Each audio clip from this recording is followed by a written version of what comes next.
I want to give the assurance to Jamaicans tonight that your government will continue its effective management of the COVID pandemic to keep you safe and to protect your livelihoods. No doubt we are entering into a new phase of the pandemic, an inevitable phase of the pandemic, and that will require a new strategy of management. But whatever we do, you can rest assured that we will keep you safe, we will keep our frontline workers safe, we will make the necessary allocations in our budget so that you can be cushioned and cope with the economic fallout that accompanies the pandemic. Tonight, the victor is the people of Jamaica.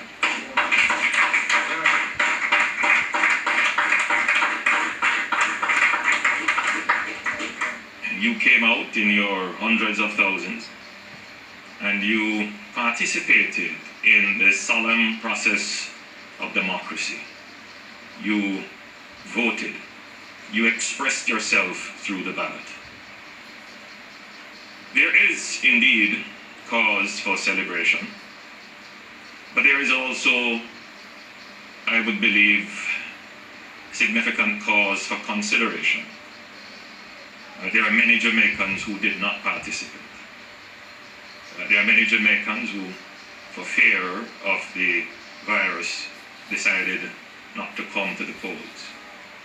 But there are also many Jamaicans who, for other reasons, apathy, frustration with the process, decided not to participate.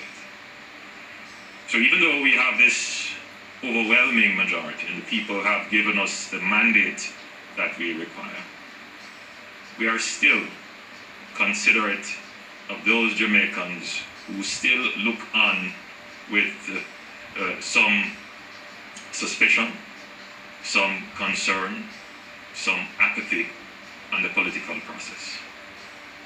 So we are very cautious in our approach to receiving this overwhelming majority.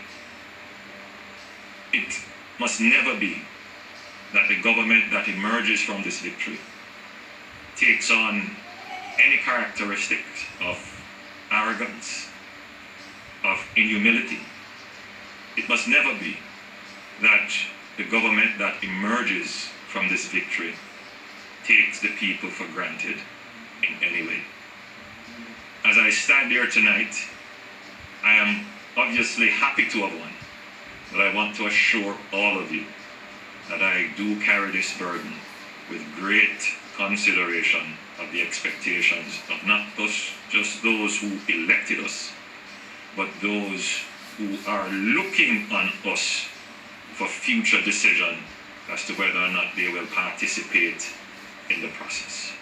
And I want to say to those persons who didn't participate this time, that we, as a new government with a mandate that is indisputable, that we will conduct ourselves in a way that will make you proud as well and make you want to participate the next time around.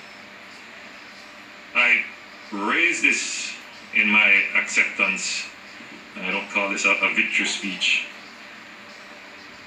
because with such a large mandate, it brings a whole new dynamic as to how we manage government. In our last government, the narrative of corruption dogged us, and it is not something that we can hide away from. And I want to be clear, because there are many persons who will now be assuming state authority, who may not have the understanding as to how that authority should be used. They will know clearly that this government does not stand for corruption.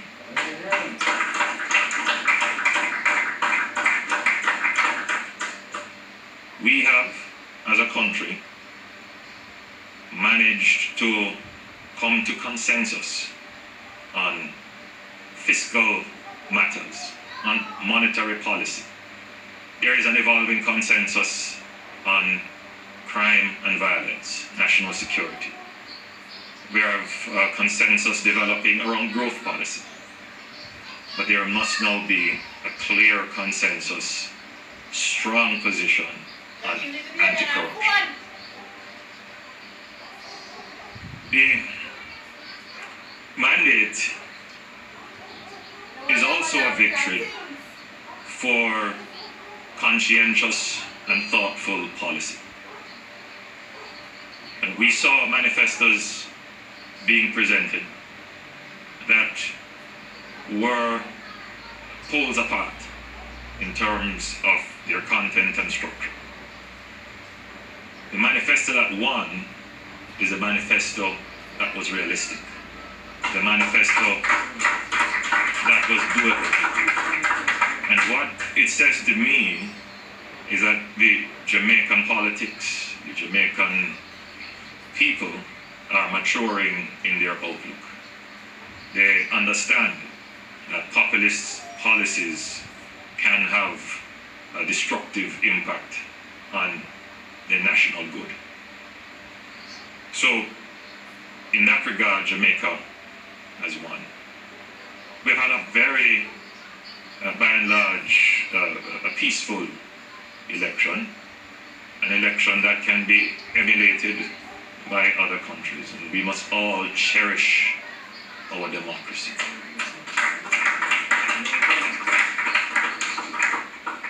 I want to acknowledge the PNP and Dr. Peter Phillips. Tonight, I received a call from Dr. Phillips conceding and congratulating. And I thought that was very sportsmanlike and very dignified, and really reflects well on our politics.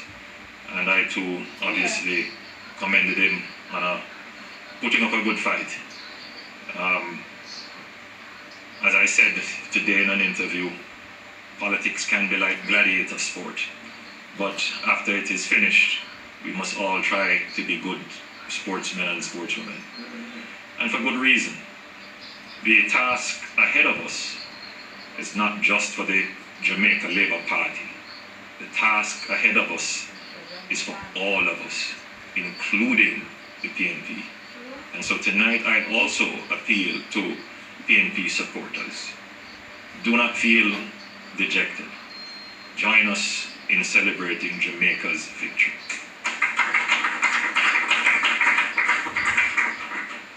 You will have a very important role to play in Jamaica's stronger recovery. And I am clear that there should not be any victimization, any retribution, any malice in how we move forward as a government. We must embrace everyone. We need everyone on board for Jamaica to recover stronger. As I close, I want to thank my family, my wife Juliet, who is still in her constituency. I brought my younger son with me for him to get some insights into politics. I want to thank the campaign team. You would have heard from Babsy and from Desmond and Nigel. But I want to have a special commendation for Kamina.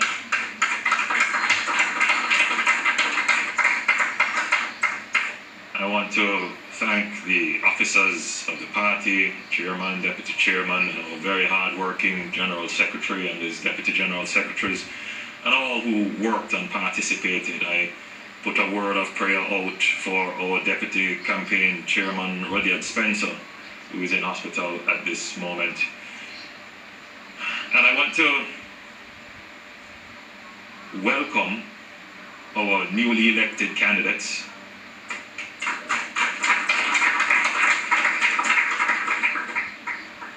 And for those who were not successful at the polls, to say that your effort contributed to the victory, and you are a part of the winning team.